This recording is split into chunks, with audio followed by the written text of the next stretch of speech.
Hey there, all you creepers and reapers. Welcome to another episode of the Femme Fatalities. I'm your co-hostess, Anna, and I'm here with...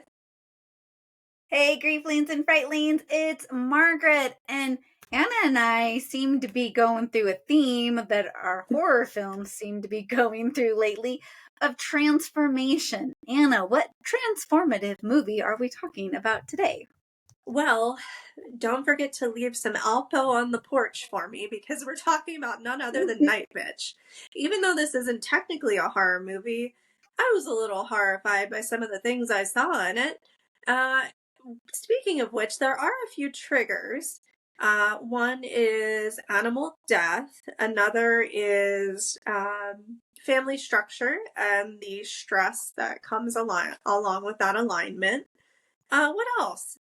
Mild body horror, really mild. And like Anna said, animal death, like piles Mhm. of dead animals. So be prepared. So, Anna, what are your initial thoughts on Night Bitch? Well, um, I thought that in the beginning of the movie, some of the dry humor was quite good. I did enjoy that. Um, for me, perspective of someone who I think I want to say Amy Adams is like 10 or 12 years older than me. So someone who's a bit younger, who does not have children yet. Um,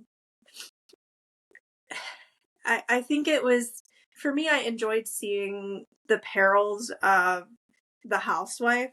I guess you could say someone who's given up their career to stay at home, rear the family, those sorts of things, because I see the perils of not being a housewife, being a career girl, I guess you could say.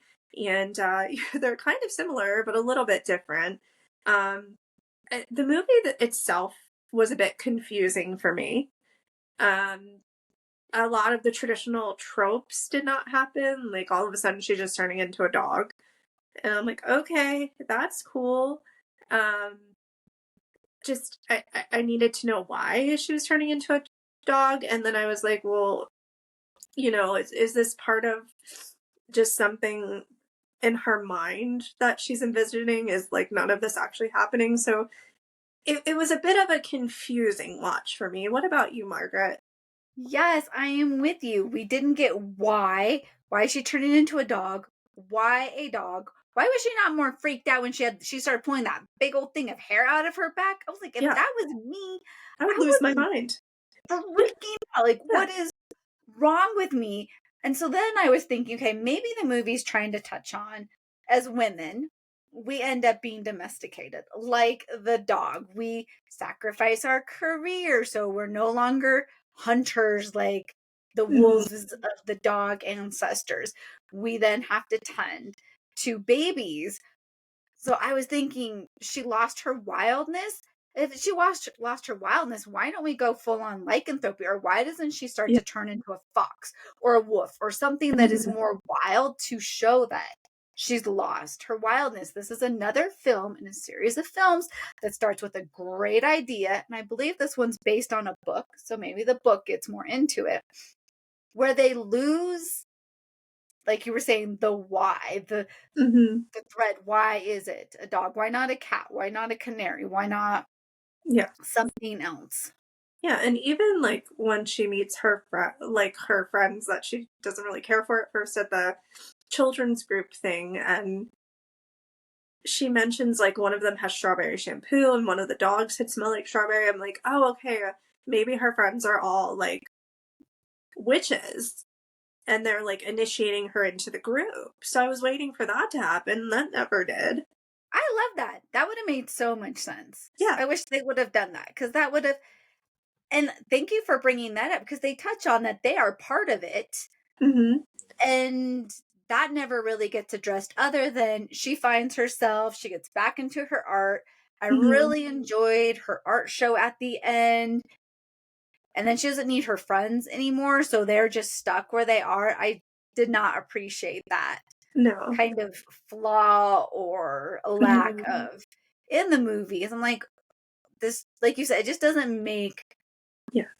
again, it was missing some things.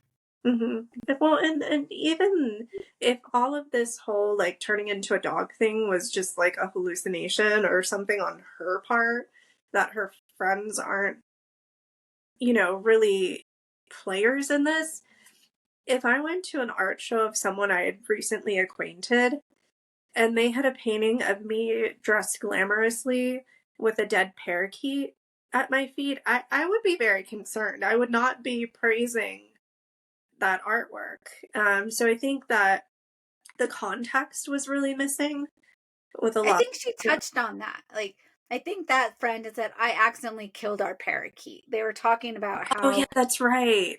Yeah. yeah, so I felt like that's where that came from. And I agree. Like, they had these characters and we were missing development. And I was so excited. I'm like, yeah, we're talking about the struggles women go through, sacrificing their career, loss of Mhm. identity, loss of self, what it's like to become a parent, and all the struggles that come with that.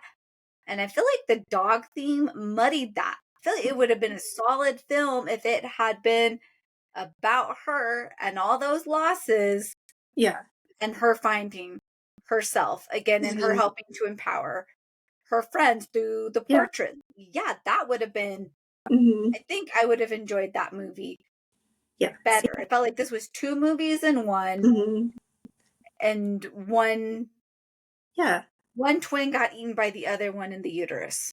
Yeah, absolutely. And I like what you say. I think that the movie would have been great if it would have just been a cumulative loss movie, but in a positive change time, right? Because she's doing all these things that in one way make us very happy. You have a successful, great career, you meet someone who you believe to be your life partner, you marry them, you replicate with them. These are all happy events, and it speaks to how you're still grieving for something during what is traditionally considered a happy time. And I think that as women, it's really hard for us to express that. And the film really could have done a better job of supporting those feelings and ideas, because I would say most feminine facing persons, when we've taken a positive action in our life, we also secretly acknowledge what we're giving up.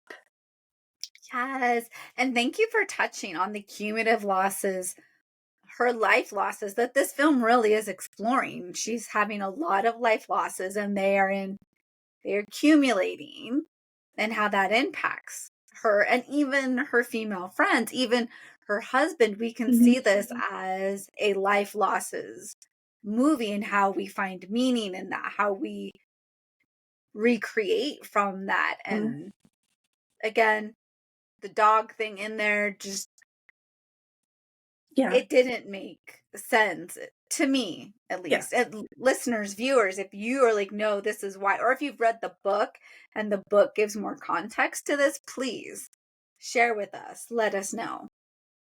yeah, definitely. I mean, even if they were wild horses and said, the idea of wanting to be wild and free with no obligations, it would have made more sense to me than a dog. Because as you said, I mean, we domesticate dogs. They're part of the family, they're part of the household. So even morphing into a dog, you're not really wild and free. And I You're agree not a with wolf, like the a body fox. horror. Like if I woke up tomorrow and had like 6 extra nipples, I'd probably go get that looked at, because I'd be like, oh Yeah. God, is this like melanoma? You know what I mean? Or something going on. Wouldn't just be like, oh yeah, there they are. So I don't know how much of it was her imagination and how much was kind of reality. And they didn't give us that context either, Mm-mm. which made it a little more confusing, because there were times we know that she was like hallucinating about yelling at somebody or getting angry. But then there's also times that her and her son were pretending to be dogs. Mm-hmm. And we know that that was reality because people were staring at her. And again, Yeah. I appreciated that. If we had kept that as a mom movie and the silly things that moms do Mm-hmm. in public that get judged by people, okay, that's great. Mm-hmm.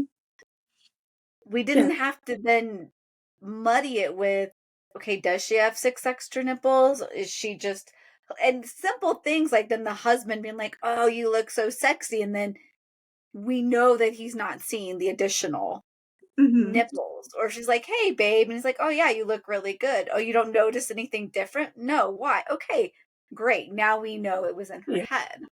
Yeah, definitely. Well, and I do appreciate the whole like she and her kid acting like dogs because it was like what a creative, clever way to get him to start sleeping in his own bed. Yes. Oh, I thought it was great. Again, if this had been a movie like about parenting and what that's like and being creative and all of that. Hmm. Yes, we didn't need to bring in Yeah, the dog yeah. theme. Yeah, it's just another movie I think that incorporated shapeshifters when they weren't necessary. I Or feel like based off of a book that missed key points in the book that were mm, needed for us to understand it in movie content. yeah, I feel like without the dog aspect, it would have been a more mainstream movie. It was very reminiscent, if we take the shape shifting out of it, of like movies like Baby Boom. Diane Keaton Mhm. gives up career woman to move to the country and rear a child that she's inherited, and then eventually she finds a way to still be successful in business, right? So that's very much aligned with, I think, the premise of this movie.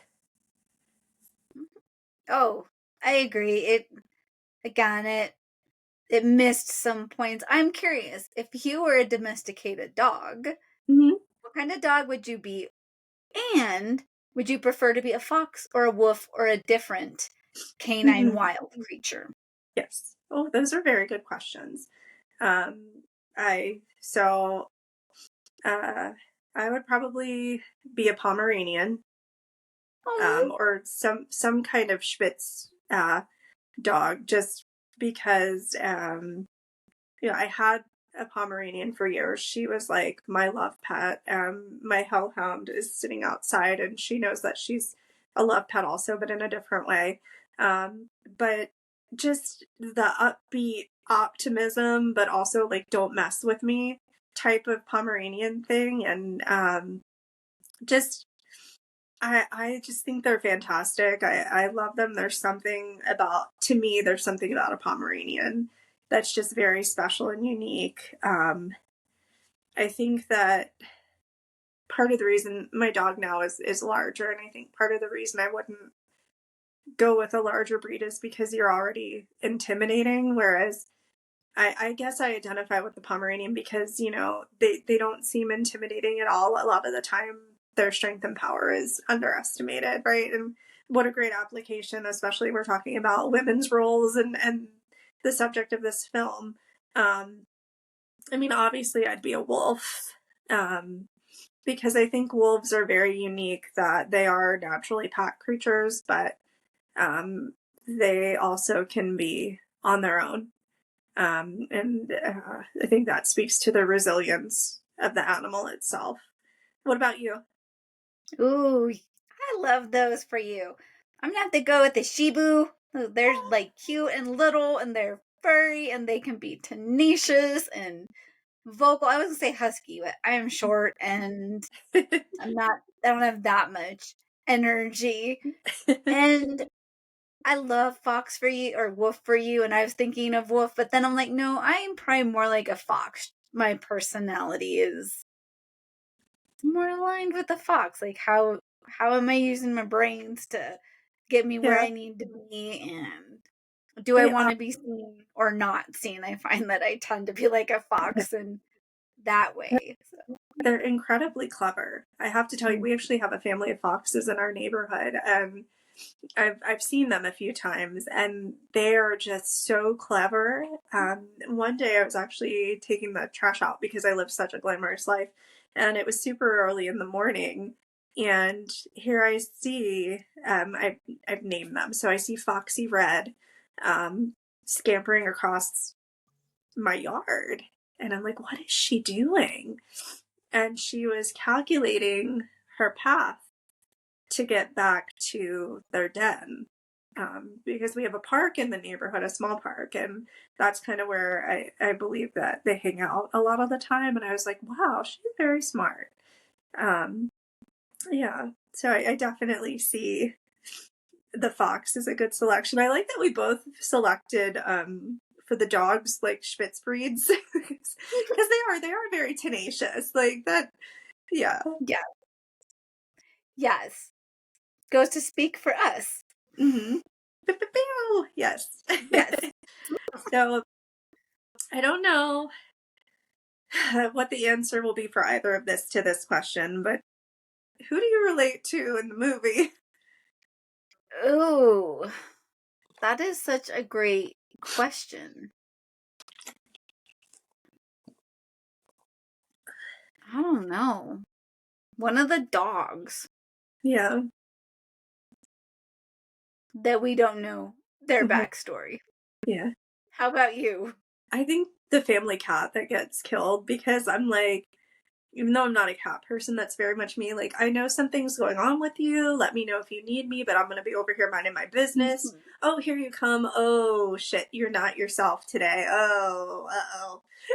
Like, I can Yes. see myself like, oh, womp, womp. Yes.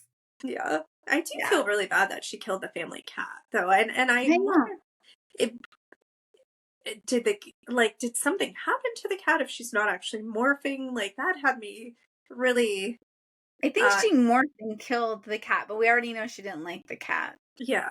So I don't know if something else happened and that was just projecting or what, but that had me feeling a little uneasy. I was like, that poor cat. Yeah. The cat didn't do anything. Mm-mm. No, and honestly, I mean, if I morphed into a dog, I would find someone to spoil me as much as I spoil my dog. I Mm-hmm. wouldn't be out there Yes. chasing animals. I'd be like, hey, you want to bake some chicken and mix it in with my kibble for me? You know you Yeah. do. Oh, look, I'll jump up on this nice comfy couch and look cute for you. That would be like Mm-hmm. my dog lifestyle. What about Yeah. you?